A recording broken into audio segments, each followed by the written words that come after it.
என்ன பார்க்க போறோம்னா 2026 ஆர்பிஐ சர்க்குலரை பேஸ் பண்ணி ஜூலை 17ஆம் தேதி 2026 ஆர்பிஐ விட்ட அறிக்கையை நேற்று ஒன் செகண்ட் கன்ஃபார்ம் பண்ணி திருப்பியும் நம்ம மீடியாலெல்லாம் பப்ளிஷ் பண்ணியிருக்காங்க. அதை போய் மக்கள் பார்க்கணும். கிரெடிட் கார்டு, பர்சனல் லோன் வாங்கினவங்களுக்கு லோன் ரெக்கவரி பாசங்களின் மாற்றங்கள் என்ன அப்படின்றத பற்றி இந்த வீடியோவில் பார்க்க போகிறோம். அதே போல் சிவில் அண்ட் கிரிமினல் ரெமிடி இப்போ ஆரம்பிச்சிருக்காங்க அப்படின்னு சொன்னால் உங்களுக்கு என்னன்னு புரியாது. அதனால் புரியும்படி சொல்கிறேன். இப்போ ஒரு லோனோ ஒரு கார்டோ ஒரு குறிப்பிட்ட அமௌண்ட் மேலே நீங்கள் கட்டாமல் விட்டோம்னா அது டிஃபால்ட் ஸ்டேஜுக்கு போகுது. உங்களுக்கு 90 நாள் 180 நாள் என்னங்கிறது நம்ம சேனலில் ஏற்கனவே சொல்லிட்டோம். இப்போ திருப்பி சொல்ல வேண்டிய அவசியம் இல்லை. இப்போ அதுக்கும் தாண்டி கட்ட முடியாமல் இருக்கிறவங்க இவங்களுக்கு ரெக்கவரி ஏஜென்ட்ஸ் பிரச்சனை நம்ம தாண்டிட்டோம். நம்ம சேனலில் பார்க்குறவங்க ரெக்கவரி ஏஜென்ட் ஒரு பிரச்சனையாக நினைக்க மாட்டாங்க. ஏன்னா அவங்க கொஞ்சம் தைரியமாக தான் இருக்காங்க. நம்ம சேனலில் பார்க்குறவங்க எல்லாருமே தைரியசாலிகள் தான்.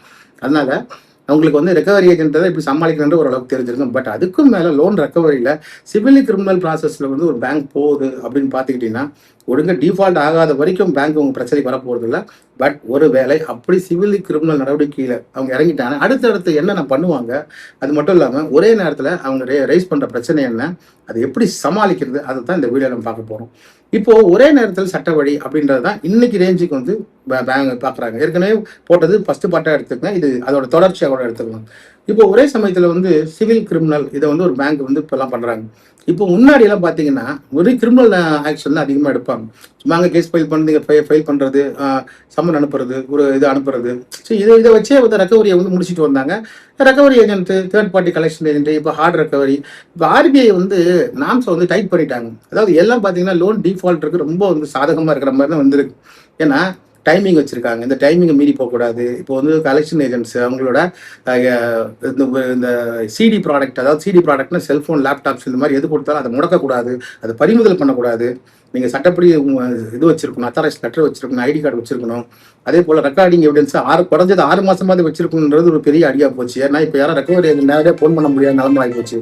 இப்போ அந்த மாதிரி சுச்சுவேஷனில் இப்போ என்ன சொல்ல வரேன்னா, இப்போ அவார்டு வாரண்ட் இது ரெண்டுமே சைமல்டேனியஸாக பண்ணுறதான் பேங்க் இப்போ பெருசாக எடுத்துகிட்டு இருக்காங்க. இப்போ ஒரு சைடு அவார்டு போட்டுட்டு அதே சமயம் வாரண்டியும் போட்டுறாங்க. இது ரெண்டுமே எக்ஸ்பார்ட்டி, அவார்டையும் வாரண்டியும் எக்ஸ்பார்ட்டி ஆக்குறாங்க.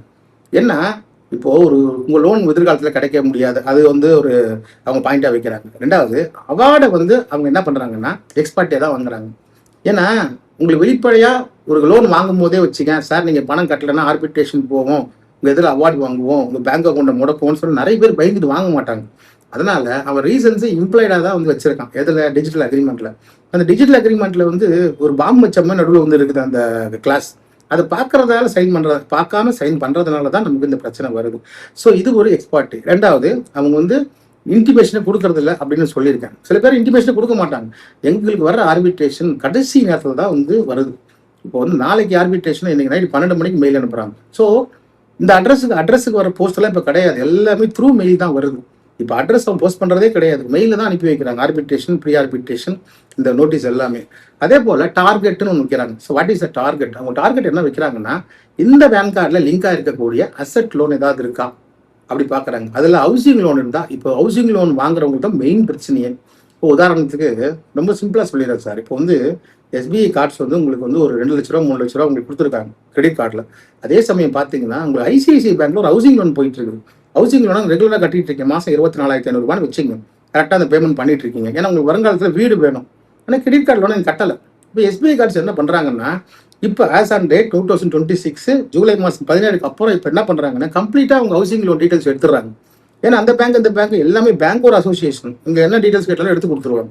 ஹவுசிங் லோன் பர்ஃபெக்டாக போயிட்டு இருக்கு அப்படின்னு பார்த்தீங்கன்னா உங்களுக்கு எதுவுமே கேட்கறது இல்லை, உங்களுக்கு எந்த இன்டிமேஷனும் அனுப்புறது இல்லை. ஒரு நார்மலான ஓடிஆர் தளத்தில் போயிட்டு அவங்க அந்த ஒரு ஆர்பிட்ரேஷன் அவார்டை எடுத்து ஸ்ட்ரைட்டாக அந்த ஹவுசிங் லோனை செகண்ட் அட்டாச்மெண்ட் போட்டுடுறாங்க. இப்போ என்ன ஆகுதுன்னா, இப்போ ஒரு ஐசிஐசிஐ லோன் போயிட்டு இருக்கு இல்லையா, அந்த பேங்க்ல எஸ்பிஐ கார்ட்ஸும் போய் அந்த ஒரு லோன் அட்டாச் ஆயிடும். அவனோட கார்டு மதிப்பு 2 லட்சம் தான், ஆனால் 5 லட்சத்துக்கு மேலே போட்டு போய் உள்ள உட்காந்துக்கிறோம். இப்போ என்ன ஆகுதுன்னா, நீங்கள் இஎம்ஐ கட்டி அந்த லோனை க்ளோஸ் பண்ணால் கூட இந்த லோன் உங்களுக்கு என்ஓசி கிடைக்காது, டாக்குமெண்ட் கைக்கு வராது. இவனோட லோனையும் கட்டி க்ளோஸ் பண்ணணும் இல்லையா. இவன் என்ன பண்ணுறாங்கன்னா எஸ்பிஐ கார்ட்ஸ் அப்படின்னா ஐசிஐசிஐ பேங்க், இவங்க 2 பேரும் என்ன பண்ணுறாங்கன்னா, யாராவது ஒருத்தர் அந்த வீட்டை டெக்கோர் பண்ணிக்கிறாங்க. அதுக்கு என்ன பண்ணுறாங்கன்னா அவங்க 2 பேருக்குள்ள ஆர்பிட்ரேஷனை கொண்டு வந்துடுறாங்க. இப்போ ஐசிஐசிஐ பேங்க்கும் எஸ்பிஐ கார்ட்ஸ் நடுவில் ஆர்பிட்ரேஷன் எடுத்து எனக்கு 5 லட்சம் வருது தரணும், நீங்கள் ஒரு 2 லட்சம் கொடுத்துட்டு என்னோட கணக்கில் உங்களோட கணக்கில் சேர்த்துக்குங்க. இவங்க ஐசிஐசிஐ பேங்க் என்ன பண்ணுறாங்கன்னா டோட்டலாக இந்த வீட்டை ஆக்ஷனில் விட்டுடுறோம், ஏலத்தில் விட்டுட்டு இந்த வீட்டுக்காரன் காலி பண்ணி விட்டுறான். காலி பண்ணி துரத்தி விட்டுட்டு அந்த இடத்துல ஐசிஐசிஐ பேங்க் பூட்டு போட்டு அவங்க இடத்த டெக்கோர் பண்ணி வேற ஒருத்தர் சேல் பண்ணிடுறாங்க. ஸோ இதில் பார்த்தீங்கன்னா ஒரு ஒரு பார்ட்டிக்கு இந்த இடத்த வித்துடுறாங்க, போலீஸை வச்சு காலி பண்ணிட்டு அந்த இடத்த டேக் ஓவர் பண்ணி அவங்க கையில் கொஸ்டின் கொடுத்துட்றாங்க, அவரை ரிஜிஸ்டர் பண்ணி கொடுத்துட்றாங்க. இப்போ அந்த ஐசிஐசிஐ பேங்க்கும் எஸ்பிஐ கார்ட்ஸுக்கும் ஒரு ஆர்பிட்ரேஷன் வச்சுக்கிறாங்க. அந்த ஆர்பிட்ரேஷன் என்ன பண்ணுறாங்கன்னா 5 லட்ச ரூபாய் பணத்தை வந்து நாங்கள் வந்து 3.25 லட்சம் வந்து உங்களுக்கு கொடுத்துறோம்னு சொன்னால் அந்த 3.25 லட்சத்தை அவங்களுக்கு ட்ரான்ஸ்ஃபர் பண்ணிட்டு அவங்க கிட்ட வந்து இவங்க இன்வெஸ்ட் வாங்கிக்கிறாங்க. ஸோ அந்த அட்டாச்மெண்ட் போயிடுது, பொது ஆளுக்கு ப்ராப்பர்ட்டி போய் சேர்ந்துருது. இது எப்படி புரிஞ்சுக்கலாம் எனக்கு தெரியல. இப்போ இருக்கிற ப்ராசஸில் நிறைய கிளைண்ட்டுக்கு இந்த பிரச்சனை தான். சார் எங்கிட்ட வந்துட்டு சார் நான் ஒழுங்கு ஹவுசிங் லோன் போயிட்டு இருந்தேன் சார், திடீர்னு இது ஒரு அட்டாச்மெண்ட் கொண்டு வந்து போட்டாங்க, என்ன பண்ணீங்கன்னா ஒரு கிரெடிட் கார்டில் நான் கட்டல சார், அதெல்லாம் கட்டி 5 வருஷம் ஆகுது, இப்போ ஹவுசிங் லோன் ப்ராப்பராக போயிட்டு இருக்குது, 3 வருஷத்துல ஹவுசிங் லோன் முடியுது, இப்போ போயிட்டு இந்த மாதிரி இந்த அட்டாச்மெண்ட் போட்டிருக்கா அப்படின்றாங்க. இந்த சமயத்தில் வந்தால் நம்ம ஒன்றுமே பண்ண முடியாது. ஏன்னா அதுக்கு காரணம் ஆரம்பத்திலே இந்த ஆர்பிட்ரேஷனை டேக்கிள் பண்ணி அதை வந்து செட்டசைட் பெட்டிஷனை போட்டு ஹைகோர்ட்டுக்கு கொண்டு வந்து எக்ஸ்பார்ட்டி ஆர்டர் ஆகாமல் அதை கொண்டு வந்துட்டு நேச்சுரல் ஆஃப் ஜஸ்டிஸ் பிரின்சிபலை வச்சு எவ்வளவோ வேலை இருக்குது ஆர்பிட்ரேஷன். இதெல்லாம் பண்ணாமல் நீங்கள் விட்டுட்டீங்கன்னா கடைசியில் இந்த மாதிரி தான் வந்து முடியும்.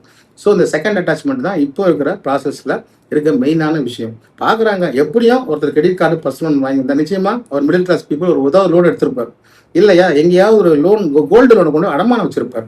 ஸோ அவர் வந்து ரொட்டேஷன் பண்ணுற ஆளுன்ற மிடில் கிளாஸ்ன்றதுனால நிச்சயமாக அவருக்கு வந்து இது கண்டிப்பாக இருக்க வாய்ப்புகள் இருக்குது அப்படின்னு சொல்லிட்டு அவங்க என்ன பண்ணுறாங்க, இந்த ஹவுசிங் லோன், ரெண்டாவது ஹவுசிங் லோன் மட்டும் பார்க்காம இதுவும் பார்க்குறாங்க, கோல்டு லோனும்.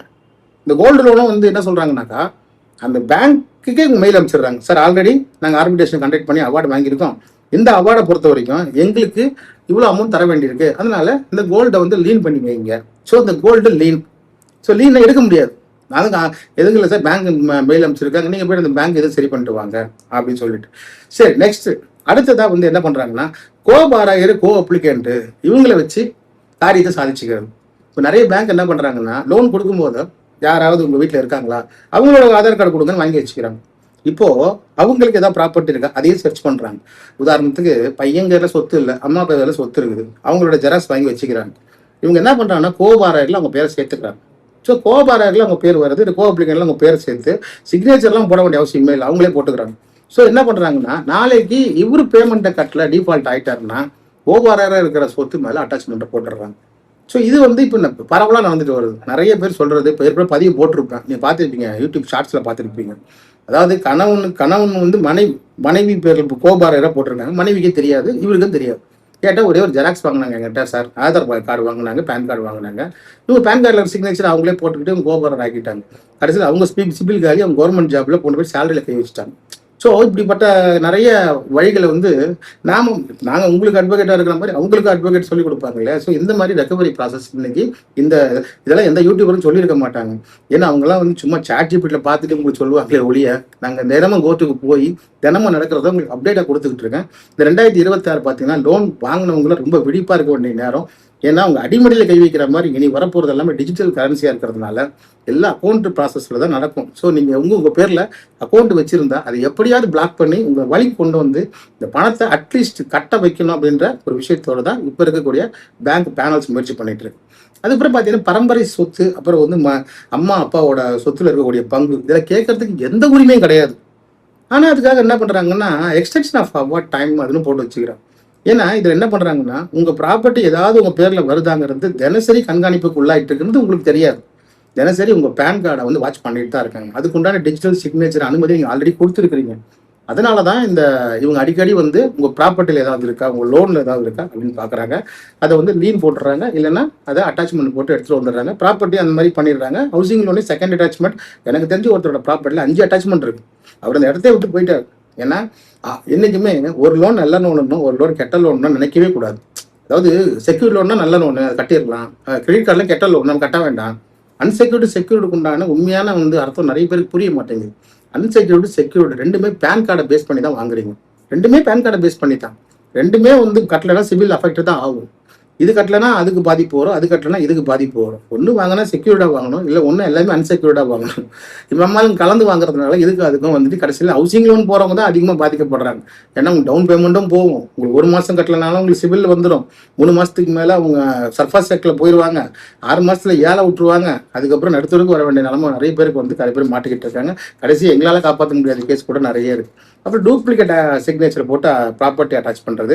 அப்புறம் கவர்மெண்ட் ஜாப் ப்ரைவேட் ஜாப் இருக்கிறவங்க சப்போர்ட்டுக்கு போகிறது, இல்லைன்னா ஒரு ஜெராக்ஸை கொடுக்குறது, கடைசியில் அவங்க சேலரியிலே வந்து கை வைக்கிறது, அவங்க சேலரி அட்டாச்மெண்ட். ஸோ இப்படிப்பட்ட விஷயங்கள் நிறைய நடந்துட்டு இருக்கு.